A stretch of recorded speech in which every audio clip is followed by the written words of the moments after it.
ধন্যবাদ সকলকে। এই 2024 নিউ ইয়ারের সর্বশেষ দিন, আজ দিবাগত রাত্রি চলছে,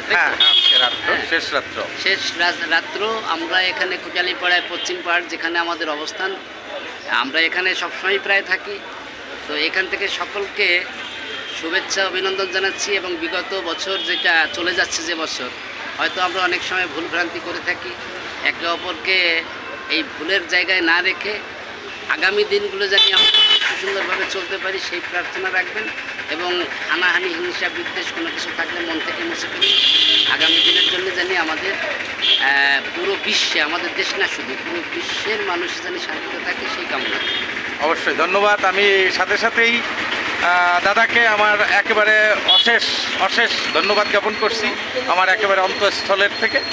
আমার দাদাকে আসলে অনেকেই চিনে থাকেন। দাদা একজন স্বনামধন্য মানুষ, একজন কলেজের প্রফেসর, আমাদের মিন্টুদা সকলেরই পরিচিত।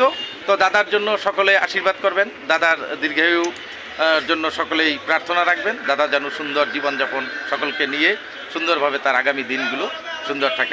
আর সাথে সাথেই সকলকেই আগামী শুভ নববর্ষের শুভেচ্ছা জানাচ্ছি।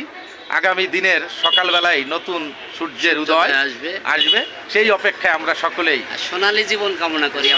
আর তাপসদার কথাও কি বলবো, তাপস বৈদ্য নামে ওনার ফেসবুক আইডি, আপনারা দয়া করে ওইটা দেখবেন এবং ফলো করবেন। উনি অত্যন্ত ভালো মানুষ, গুণী মানুষ। তাপসদার জন্য শুভকামনা, সবার জন্য শুভকামনা। আমরা সবাই ভালো থাকবো। ধন্যবাদ সকলকে। টাটা, সকলে ভালো থাকবেন। টাটা।